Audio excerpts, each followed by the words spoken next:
Of course, we have to blame David Foster Wallace as much as anyone. He gets associated and compared with Pynchon, and that was probably a big influence on me as much as anything else. Not that there weren't plenty of other resources that were recommending Pynchon, and I was certainly familiar with him, but it wasn't probably until I had read a full book by David Foster Wallace, which was The Pale King in 2012, that I was curious enough to read one of the supposed influences on him in Thomas Pynchon. And I started off with the book V, which is not usually where you start off with Pynchon, even though it is his first book. Hello, Nate Rankin, books you haven't read. Welcome aboard. Today, I am going to be talking about my Pynchon progress. The book Shadow Ticket was recently released, and this is his first book in... When did Bleeding Edge come out? 2014, I feel like? His first book in about a decade. And I'm not going to talk about that book today. I want to save that for a separate book. But in light of that being released, I want to talk through my progress of what I've read in Pynchon. Some of this I've read, some of this I've not read behind me, as you can see. And some of the books I don't physically have with me. Also, what I want to do is talk about the movie One Battle After Another, since that was based on Vineland, and that just came out within the last month or so. P.T. Anderson movie starring Leonardo DiCaprio. So, yeah, I want to kind of go through the books in chronological order. When I get to Vineland, I'll talk about One Battle After Another, and then, kind of go from there. And so we will start off, as I did, with the book V. This was actually not the edition that I originally read. I had a first edition from the library that I checked the book out, that I went to at the time, that I checked it out from. And the first edition, a fun little fact about that is I think there is a page or two extra. I think it's from the... what is it, the rhinoplasty scene? I think there's a little bit extra that they actually excised out after later editions. But in any case, I really like that first edition. They recently came out with a reprint that has like the same design.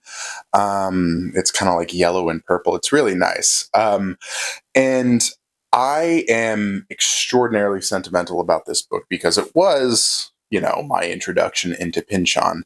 And it was, I had at this point, I think, tried to start or read Crying of Lot 49 a couple different times, and for whatever reason, I didn't take to it.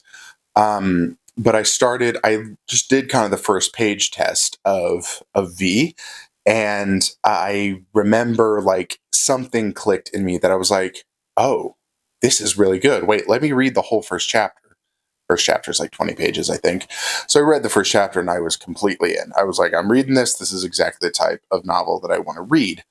Why I say that is because at the time, one of the first guys in terms of writers, in terms of, I wouldn't even call him literary, I'd call him pop literary, but one of my first guys was Douglas Copeland. And Douglas Copeland literally wrote the book called Generation X, and it was a slacker novel. And I was really into like slacker novels and the literature of slackers. Very famously in this book, we have Benny Profane, who's regarded as a schlemiel. In fact, I think that's used in the title of the first chapter, and it's used throughout the book. And a schlemiel, I believe that's just a Yiddish word or Hebrew word. I'm guessing it's Yiddish for like a slacker, or for like kind of a layabout or do nothing. If that's not quite right, I think it's directionally correct. That was kind of what sold it for me. This was a sort of more advanced type of literature that I'd already been reading. The thing that always impressed me about this book was the game that Pynchon was playing, where, one half of this story is kind of about this, you can call them group of slackers. It's called the Whole Sick Crew is what they call themselves. And it's this 50s adventures of slacker Schlemiel Benny Profane and his buddies. And there's a lot of concerns of the 50s, of just 50s cultural life depicted throughout. And then the other half of the book is like Pynchon using these moments of historical crisis that aren't even necessarily like the first moments of historical crisis that you think. They're sort of the events below the events. And he takes us into these brief windows. And what the other main character is a character called Stencil, and he's trying to track down what exactly this V character that appears, and it could be a person or a place or something else, but it's this V that pops up in his father, who was a British diplomat and was around a lot of historical stuff. What his father was sort of referring to. And so he has made it his lifelong mission to find out who V is. And so these intervening chapters are essentially like stencils or hypotheses that Stencil himself is putting together. And so this quest has, come to consume his whole life. And the thing that was so impressive to me was that Pynchon had like total command of the themes and history, and it feels like he creatively exhausts himself in just this book alone. He's like a brilliant wizard out of the gate, and I had to continually remind myself that he wrote this like by the time he was 26. I'm a huge advocate for this novel because I think it's probably underread, especially now that P.T. Anderson has done two different movies based on, what we often call Pynchon Light, on some shorter Pynchon stuff. And then with Bleeding Edge being his only like 21st century or contemporary novel, I think that probably, attracts I think that book will probably be attractive to a lot of younger readers, but I highly recommend starting with this one if you can. I really do think it stands the test of time, and it is kind of Pynchon in miniature here. Everything that Pynchon was or is or kind of explores throughout his writing life is present in this novel. Obviously, with the sort of conspiratorial search of the letter V of who or what this character is, and that yields sort of multiple meanings. Also, because of the command of history, especially more marginal history, also because it is very kind of wacky and funny and deals with these schlemiel and just young slacker characters. That's another recurrent theme throughout all of Pynchon's work. Shortly after I read this book, I read The Crying of Lot 49, which is the usual entry point, and which is not at all a bad entry point. It's like flat out, it's the most accessible novel, I think, of all of his stuff that he's written. And it's the one that people usually go toward. Yes, I think you should read it. I read it second. I read most of this, as I recall, like in the car. It's a very short read. It's like 150, 175 pages or whatever it is. I think Pynchon even refers to it as like a short story in his introduction to Slow Learner, his short story collection. We start off with Oedipa Maas, who was a former girlfriend of this really rich real estate mogul. Rich real estate moguls and their ex-girlfriends crop up throughout Pynchon novels. But he's just died, this guy, and she discovers that she has to execute his will. And she's already married to a guy named Mucho Maas. Amazing, great names. In doing so, in becoming the executrix of his will, she comes into contact with like weirder and weirder characters and subcultures, and it seems as though the world is conspiring around her to tell her about a secret society and secret histories. But as she pursues them more and more, the pursuit makes her more paranoid and afraid for her sanity. And in that way, this book came out in, I believe, 1966.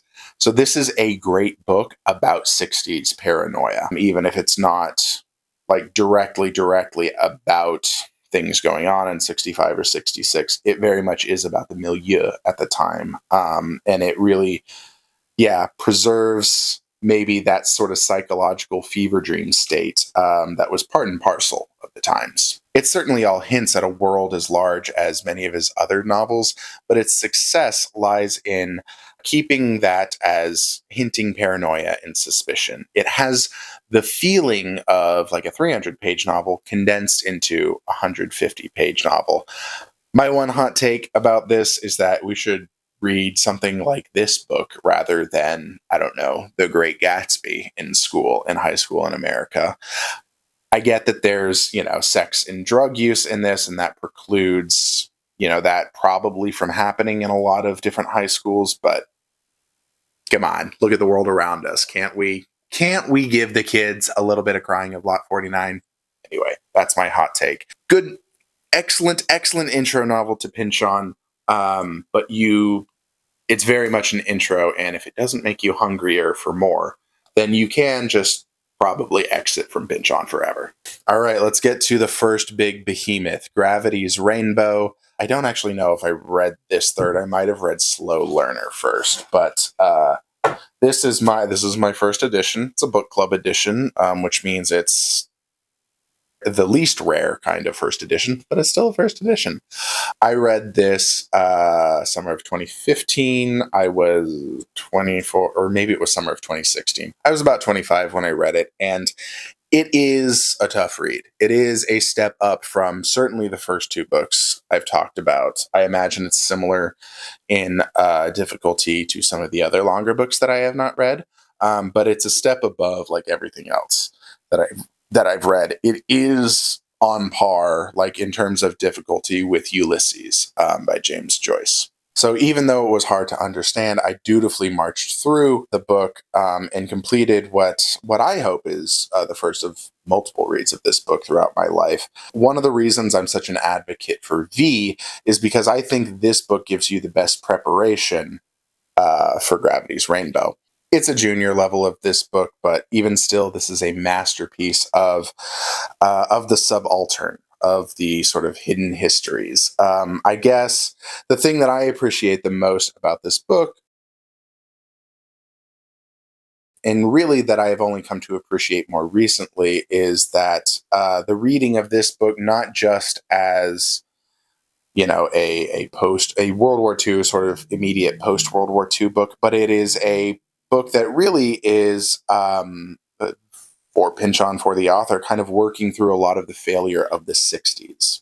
And in Pynchon's time, when he was writing this, late 60s, early 70s, you have the 60s where things felt, as they did in World War II, scary and dangerous, but also full of new possibility. Then, of course, by about 68, things start to turn. Nixon comes into the White House. He reasserts this conservatism. And by the time this book comes out, he's actually near impeachment because it comes out in 74. But he's won his second term, and the dominant culture of freedom and possibility is out of power. Like I said, this book is tougher to read compared to the other novels. It can be a slog. I don't, want to deny that. And you will not understand everything. There are very specific, references to just 40s pop culture that are going to go over your head. But you do get used to it, as with anything. It is very rereadable, especially I have found this book, like a lot of long books, to be, there are certain scenes that just stick in your brain. They stick in your mind. For me personally, there's a couple different scenes about the Herero people from I think it's called Sudwest, and they were a colonized people in the southwest of Africa. Of course, the Byron the light bulb scene, I think everybody probably mentions that. The extinction of the dodo, that was another really wonderful scene mixed in. The that one scene, that one paragraph, it's with Roger Mexico and, oh gosh, who's Roger Mexico with? The they're in love, fuck the war paragraph. That is a really beautiful paragraph. There's also, it's toward the beginning of the book. There's also, I think the phrase bureaucratic smegma is used to describe the paperwork that's all over the main character, Tyrone Slothrop's desk. And again, that's just one of those things that sticks in your craw. This book is, like all of his other books, ultimately it's kind of a mystery with wacky misadventures. And Slothrop is this guy who kind of military intelligence has discovered that his sexual liaisons sort of prefigure where German V-2 rockets are landing in, I think, mostly London. And so this military intelligence is like, okay, this guy has a weird quirk about him, but we're going to send him on a mission to basically find the V-2 rockets and find out the secrets about them. And so He's kind of trying to figure out for himself why do my sexual liaisons attract this kind of behavior? What does it say about me and free will and all this stuff? But it is just a cavalcade of adventures through the immediate, like, post World War II Europe. They call it the zone. Most of the book kind of, you know, it's sort of centered in that. But as I said, with some of my favorite parts, like, these are parts that span history from like the extinction of the dodo to colonized people in Africa to on and on and on. So if you can, I would prioritize it, earlier. Like, read one warm up book, maybe two warm up books at most, and then just dive into this. Yeah, it is worth the hype, but you also got to bring some dedication to it. So I will say that. The next book I want to talk about is Slow Learner, which came out in 1984. This was a short story collection, and these 5 short stories were all published before V. And I think they kind of progressively get better, but you read these stories, and you're like, man, Pynchon started out as like kind of a really basic author.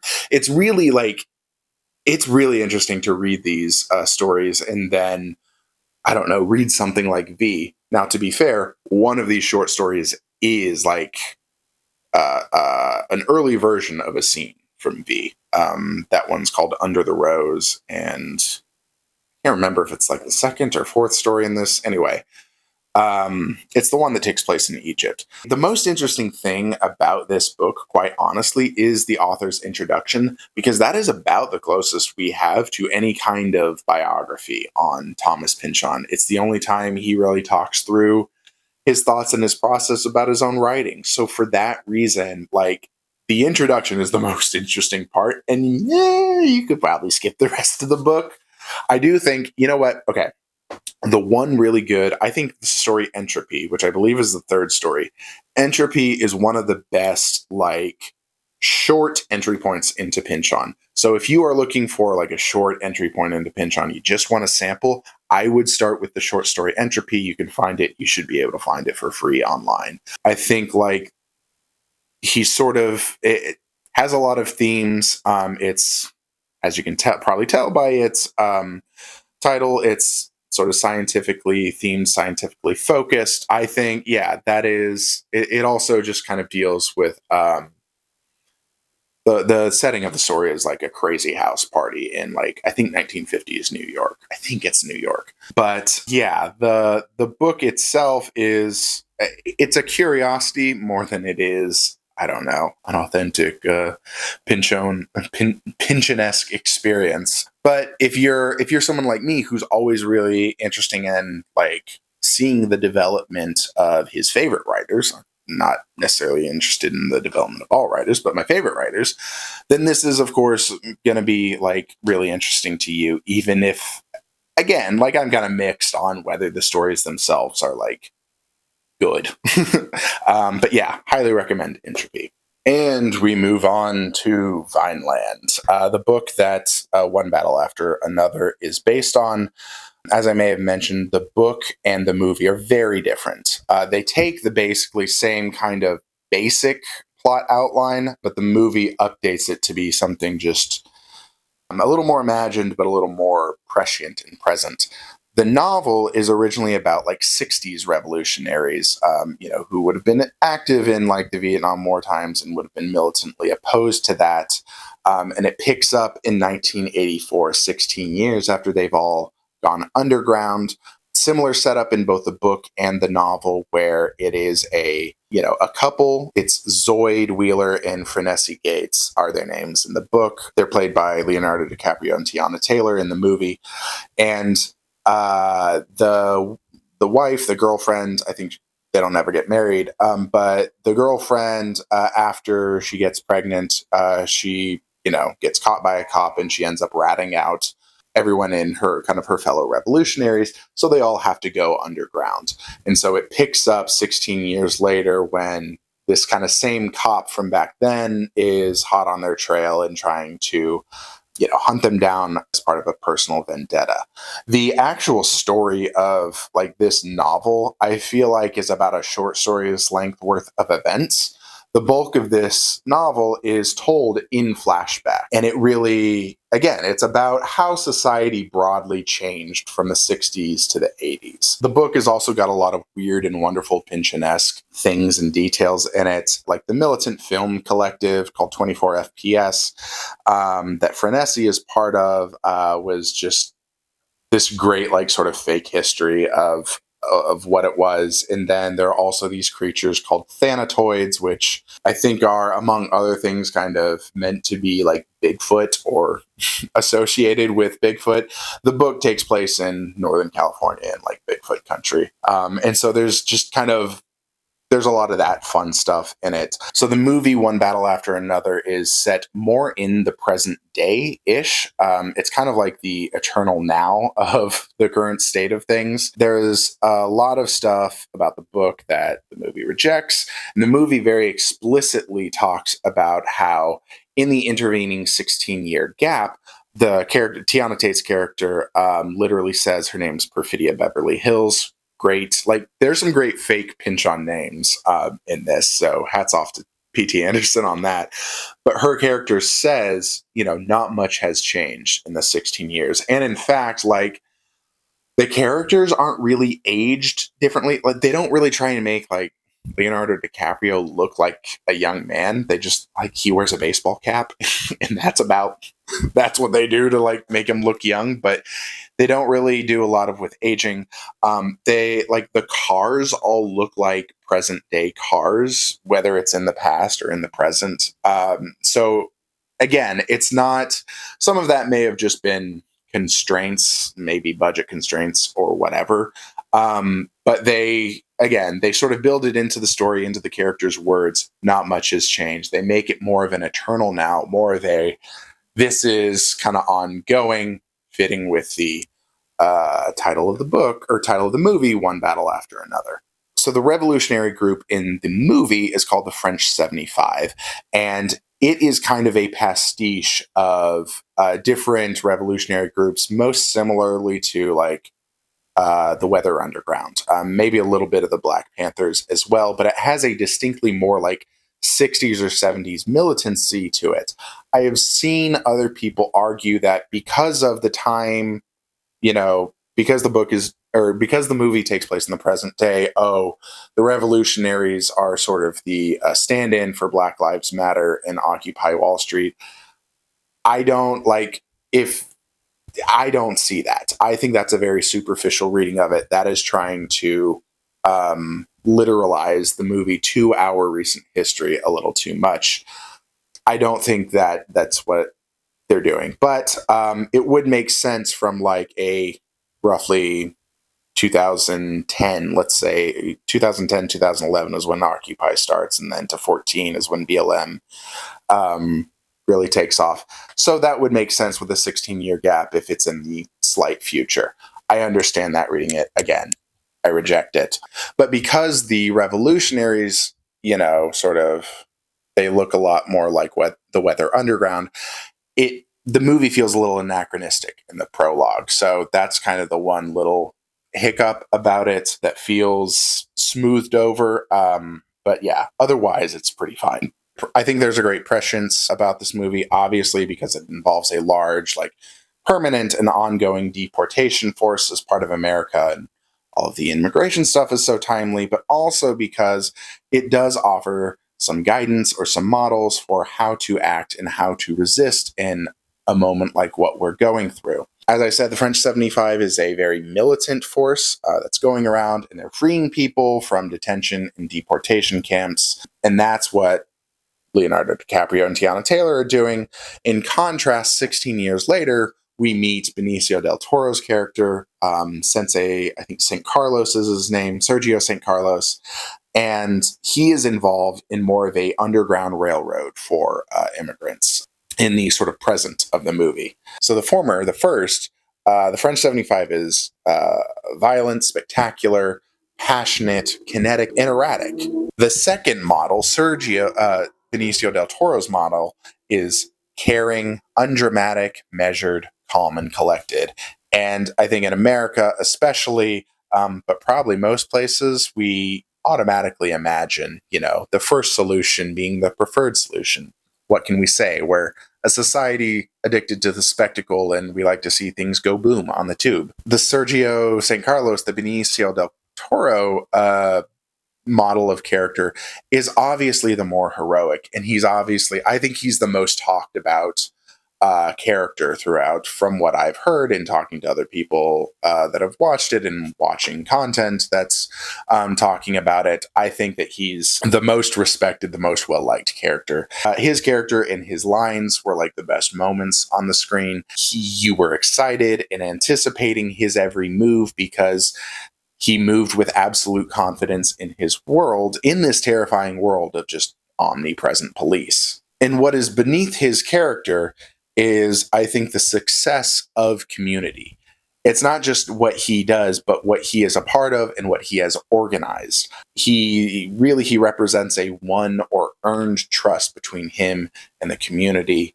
It implies all of this work and planning and rehearsal to be able to disappear a couple hundred people in a few minutes when the cops are coming. That's the work that we got to figure out for ourselves.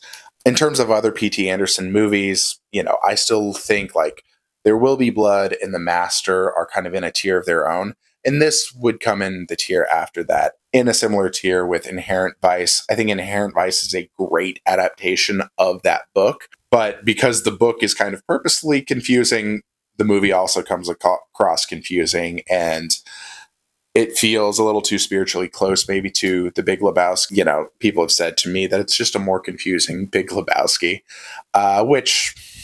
fair if you haven't read the book, and even if you have read the book, it kind of is. But both of them are good movies, and who knows? I'll be really interested to see what kind of awards One Battle After Another wins this year. And so now we come to Inherent Vice, which is the other book that P.T. Anderson made a movie based on by Thomas Pynchon. Inherent Vice, I will admit, like probably my lowest ranked novel of the ones that I've read, but that doesn't mean, like, I don't know. It's still fun. It's still, I think it's a good treat to give yourself after you've maybe read some more major Pynchon, but everyone's different. And this might be exactly the kind of novel that would appeal to a lot of readers. This might be a very good introductory novel, I guess. It is a little Big Lebowski-ish. It is a little like Big Lebowski, but more confusing and more conspiratorial. I don't think I appreciated this novel's historical context as much until recently when I read like Rick Perlstein's Nixonland. And that I think gets at a little bit of how society was shifting. This novel takes place in 1970, and so it is trying to capture that immediate moment sort of after the failure of the 60s, but before, I think, a lot of the cultural logic of what's coming has set in. And so this book tries a little bit to anticipate a lot of that. Obviously, released in 2009, it's doing everything with hindsight. The book concerns a guy named Doc Sportello, who is a private investigator. He gets visited by an ex-girlfriend. This ex-girlfriend is now dating a real estate mogul. Consistent theme throughout Pynchon's works.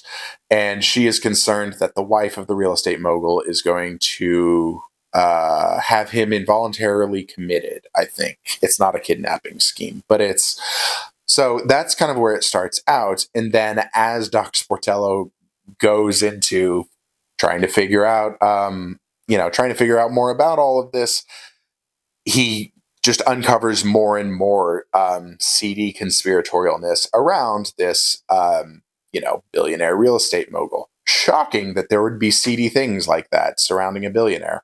I think this book will be of a lot of interest to people who are interested in this time period, because this was actually the time period when Pynchon himself was writing Gravity's Rainbow, and he was living in Manhattan Beach. This book takes place it calls itself Gordita Beach, but it's pretty obviously Manhattan Beach. And Manhattan Beach now is like just crazy expensive. It's where rich people live. But like in the 70s, this was right before that. This was when stoner private detectives could kind of still live in a bungalow by the beach. There's actually Famously, you can Google it, but the house that Thomas Pynchon lived in from the late 60s to early 70s when he was writing Gravity's Rainbow is still standing and over in Manhattan Beach. And as a local, anytime I find myself in Manhattan Beach, I will usually go over and make a pilgrimage to that house. You can again look it up if you want to, if you're a local in the area, but don't bother those people that are living there. It's like a $2 million home now, though, so that's kind of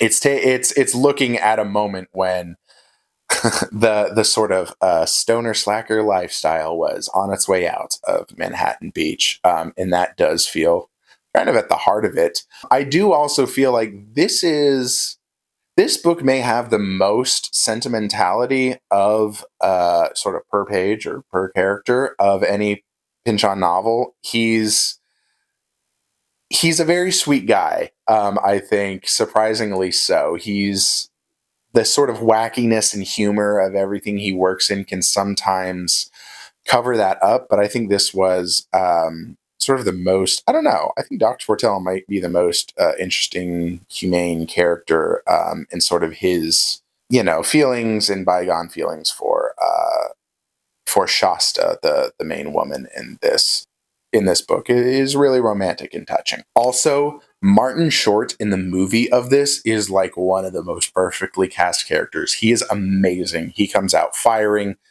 He's absolutely great. He's kind of like a quack doctor from what I remember. Yeah, if you read this book, you should definitely watch the movie. If you watch this movie, go read the book because you're probably confused a little bit. And it might help to kind of read and watch one or the other. I think as I said, it's a really great adaptation. It's a great adaptation for a book that I think, of all the books, probably one of the more adaptable books, but still, it's Pynchon. He's hard to adapt. And I think Anderson did a great job with it in doing a really straightforward adaptation. And that's why I think One Battle After Another is a lot better for not trying to, redo Vineland, essentially. I think it's maybe a little too hard, but also he made it into a really interesting prescient adaptation. Anyway, Inherent Vice. And then finally, this is the final book of his that I have read. We come to Bleeding Edge. It is very hard for me not to love this book. I was very impressed at how plugged in that Pynchon seemed to be with. It's just a very culturally savvy novel for the turn of the century, and it's very culturally aware. And, he was in his late 60s, early 70s, I guess, when he was probably writing this. So I was, hats off to him. Very good. I'm fascinated to see how this book ages because low key, like, what is the best 9/11 novel? This concerns a little bit of 9/11. I think it concerns the most interesting parts of 9/11 that have been novelized. If you have read like a great 9/11 novel, let me know what you think is the best one. I'd be interested to hear viewers' thoughts on that. The one that I'm really interested in is the Ken Kalfus novel. I think it's called A Disorder Peculiar to the Country. That one looks interesting. But this novel takes place kind of between the dot-com boom and the 9/11 attacks in Silicon Alley in New York. So it's like a minor appendage of the tech industry at the time. And there are a lot of really fun, like cyberpunk elements to this, borderline kind of cyberpunk spiritual elements to this. It's really fascinating. I don't know what else you'd call it. And that gives it this very dreamlike and surreal quality. It plays very much with ear reality or unreality, alternate realities, which is a constant, theme throughout Pynchon. And it explores the internet as a space that is, tangential to the afterlife. There's a guy with like some weird superpower to smell what was like in the room, what's either going to be in the room or what was in the room like several days ago. I really love how it works with like conspiracy and 9/11 without being truther-ish, I guess is how I'll put it without giving too much away. It follows a fraud detective type of person, again, kind of adjacent to being a private eye, very Pynchon-esque. And I want to say she's either estranged or divorced from her husband, but I can't quite remember. They've got a kid, and they share custody. So for all the weirdness, he typically does a great job, especially I think in his later work, of bringing the domestic side of things, bringing the dimension of family into it, which is obviously a very different looking thing. Marriages and relationships are more often than not estranged or complicated in Pynchon's world. But I do appreciate, that dimension of character, just being an adult and negotiating all of this, and figuring out, what story you're going to tell to your kid, right? If you even can. I think this is one of the best books to start off with personally. If you're not going to start, with the literal first two, then this might be more accessible, especially if you're just a younger person, because it actually deals a little bit with the internet. You know what? Inherent Vice also does I think it has early DARPANet stuff in it too. So shout out to Inherent Vice for including that. But this is, yeah, it's an internet novel, but it's also a very strange, surreal internet novel. If you're someone who wants something with that's just a little more accessible, maybe to your time, Bleeding Edge, I think, is a little underrated. I kind of love it. Of the Pynchon Light books, what's considered Pynchon Light, it's probably my favorite. Certainly of his kind of later works so far. I guess we'll see with Shadow Ticket. Like I said, I'm about halfway through that. It reminds me a lot in structure and character like Inherent Vice. So I will do a separate video on that, and just kind of give my thoughts. And I will hopefully at some point in my life read Against the Day in Mason and Dixon. They are both intimidating, but made it through before. Thank you for watching. All the usual stuff. Friend me on Goodreads. Friend me on Discord if you ever want to talk about like any of the books that I talk about with me. You can literally just message me out of the blue on Discord. You can also email me if you're more of an email person. Links to all of that down below. And I'll see you next time.